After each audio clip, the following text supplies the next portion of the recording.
Okay, well, the thing is that there are going to be guys that it's going to happen. There are guys who are going to fill out the application and get in, and they're going to sit there and they're not going to do anything. But the way I'm going to be able to weed these guys out is because the ones that's going to want to learn are the ones going to take the classes. They're going to get the coaching.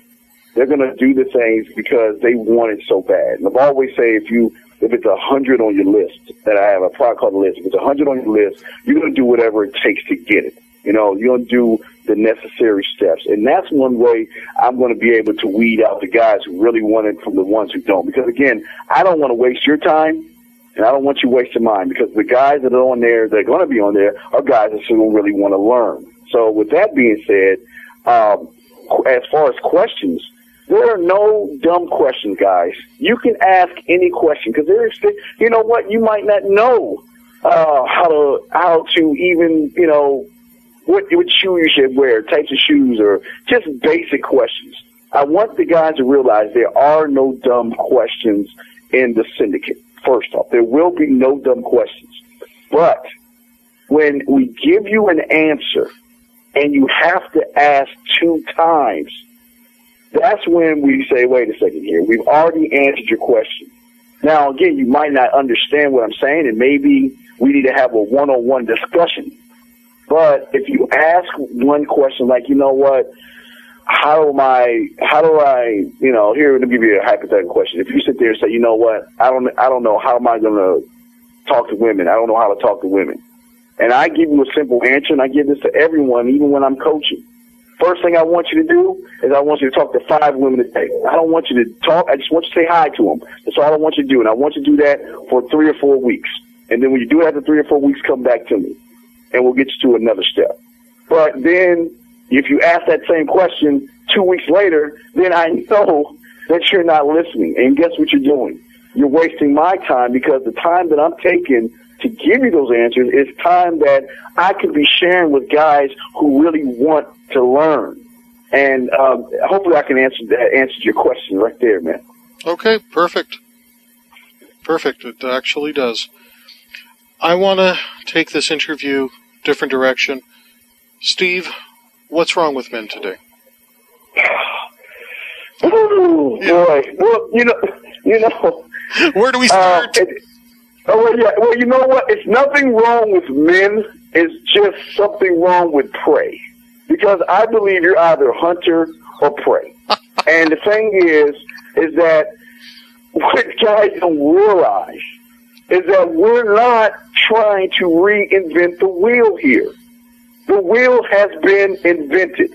We cannot do anything to the wheel to make it better than what it is.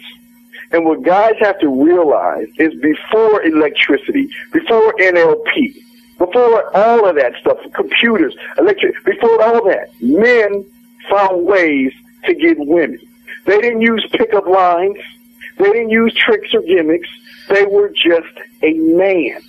And the problem is that a lot of guys don't know how to be men. So it's what we call the domino effect. You don't know how to be a man. What happens is you learn from someone who doesn't know how to be a man himself, and then they try to change you to a metrosexual or a light.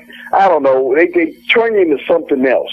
There's really nothing wrong with men, Frank. There's really nothing wrong with men. It's something wrong with the wannabes.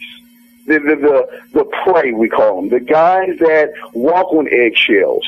The guys that are tiptoeing around. The guys who don't stand up for who they are or love themselves enough to say, you know what, don't talk to me that way. Don't treat me that way. The ones who you see on the commercials are wearing the purses on their shoulders because the wives are saying it's a handbag for you. Or the guys that are folding in the fetal position. The guys that are afraid to stick up for themselves. They're prey.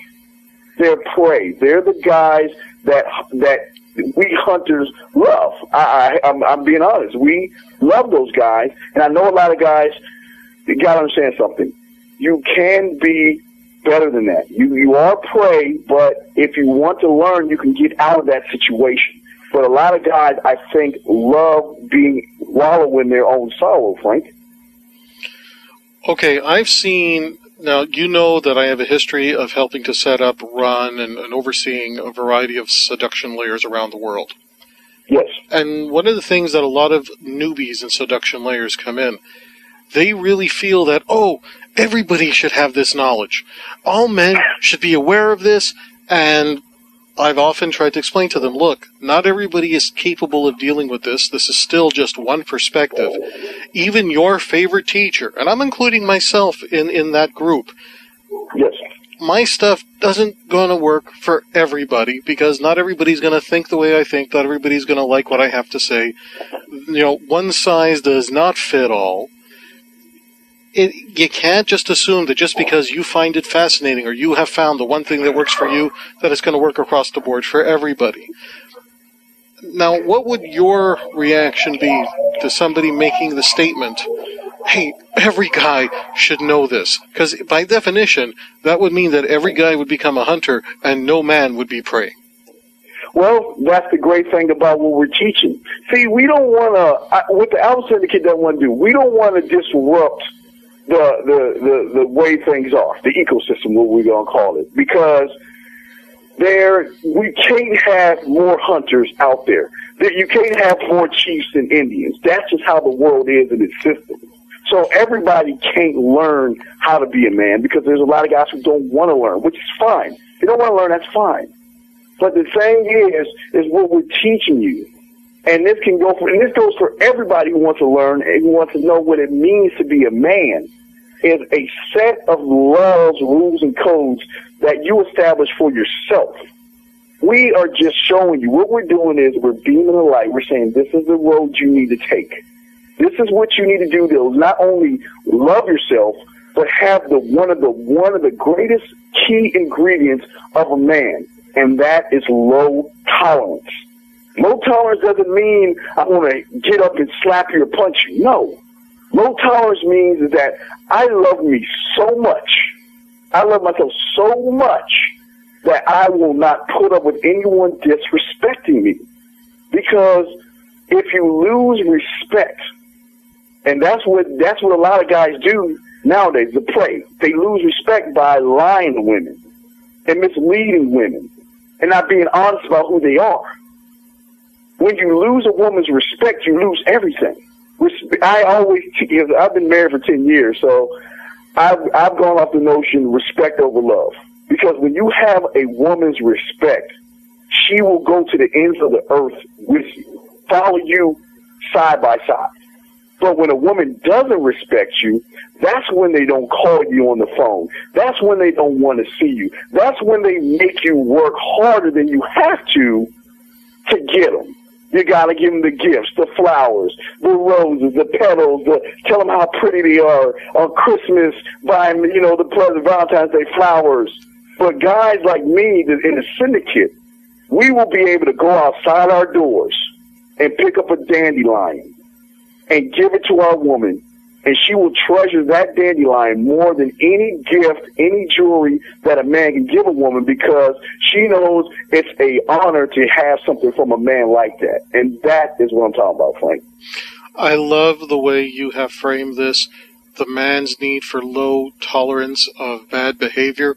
One of my own rules of relationships that I teach in my book, I'm a Man, That's My Job, is that it's better to be respected than liked. Because a guy who's liked and isn't respected will be treated horribly.